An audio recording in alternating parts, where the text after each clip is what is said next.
Yeah, another week, another opportunity for us to compete against a tremendous opponent. I think Coach Fickle, Coach Tressel, the history, speaks for itself on the quality of defense that they've always had, the tremendous challenge that it'll be for us in a very hostile environment and a super proud program that has great tradition, great history, and great expectations. So it'll be a great challenge for our group, and looking forward to the opportunity. Fire away. Thanks, Coach. Starting left side with Chase. I think when you were in Indiana, you went to Wisconsin one time, I think at the end of the COVID year. Can you just speak to the what you just mentioned, the hostile atmosphere, the crowd noise, et cetera? Well, there's no fans at the game for that game. So, That's right. Yeah, I've been there a few times as a player too when I was a player, and so I just think it's a program that loves football.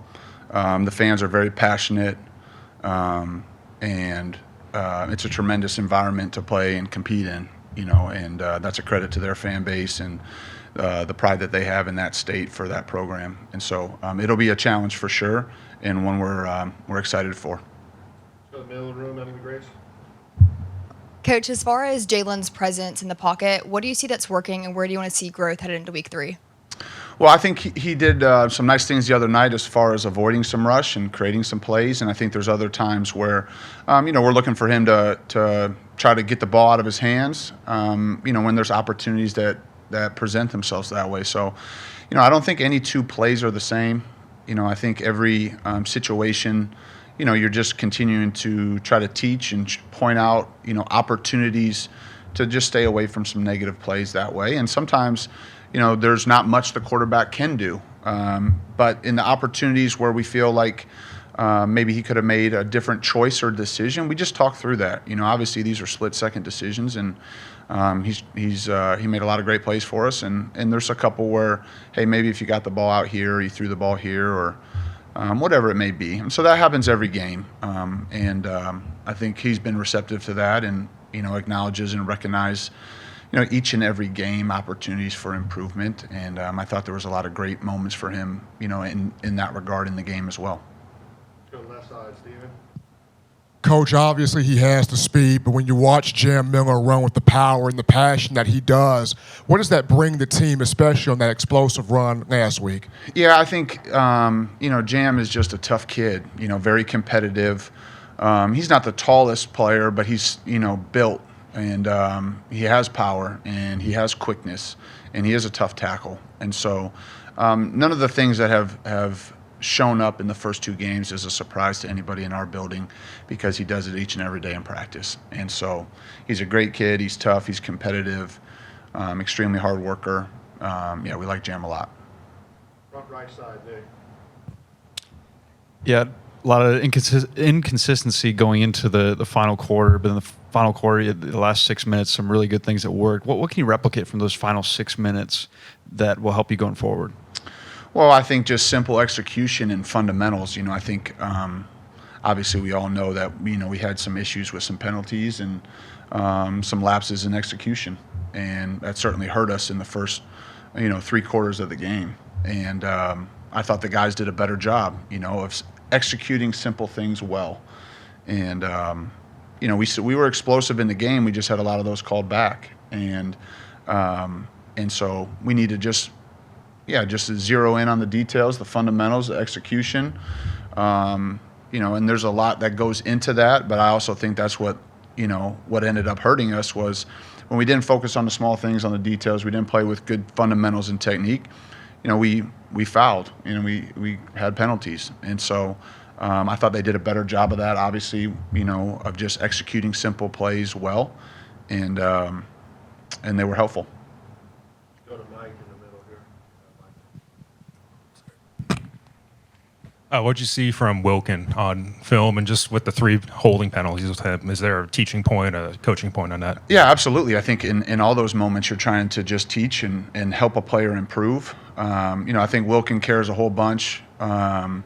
Wants to be as good as he can possibly be. And I think in some of those moments, it goes back to what we talked about. And it's not just specifically to him, it's for the whole group, is, if your fundamentals aren't right, if your eyes aren't in the right spot, you can get out of position. And I think that's what, not just for him specifically, but our whole group, it goes back to footwork, eye discipline, simple things to make sure that you're in the right position to make the play, the right way within the rules. And so that's what I would say to the whole group is just making sure that we're detailing the right details so that we can execute simple football well. And as we all know, those are, you're a foot off or an inch off or the wrong hand placement away from, not getting called for a penalty. And so that's what we're focusing on, not just with Wilkin, but with the whole group.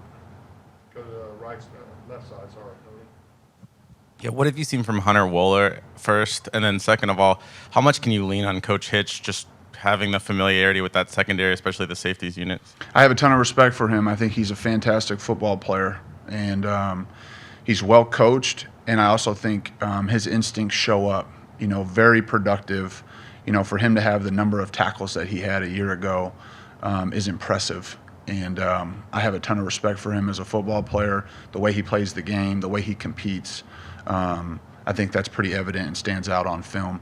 And then Coach Hitch, certainly there's things that you ask, as you can imagine, to try to just understand the scheme. What I would say is that, every year is different for each team.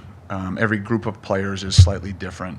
Their group that they have this year, there's a lot of returners, specifically in the back end and in the middle of their defense. But then there's some new pieces, and we'll be ready to adjust depending on how they decide to play us. So, but certainly, yeah, there's things that we're, talking to Coach Hitch about relative to, the way that they structure their defense or the calls or whatever that may be. So, yeah, he's a great sounding board that way, and he's helpful that way. Down the left side, front row, Joe. Coach, can you speak on the challenges that the shuffling up front gave to the offense, and then really what y'all did to overcome the shuffling, and how close was Elijah to starting in the game on Saturday? Well, we don't make any excuses. The guys that are out there are starters, and their expectation is that they play well and execute and do their job. And so we don't look for that. We don't, allow anybody in the building to talk about, the shuffling. And I mean, the guys that are ready to practice, that's who we practice with, and we prepare them to execute and do their job. And if they're out there on the field, they're capable of doing it. And so that's really where our focus is. And as far as availability of players and what that looked like throughout the week, we decided to go with the group that had the most reps together. And moving forward, we'll do the same thing based on the health and availability of the group.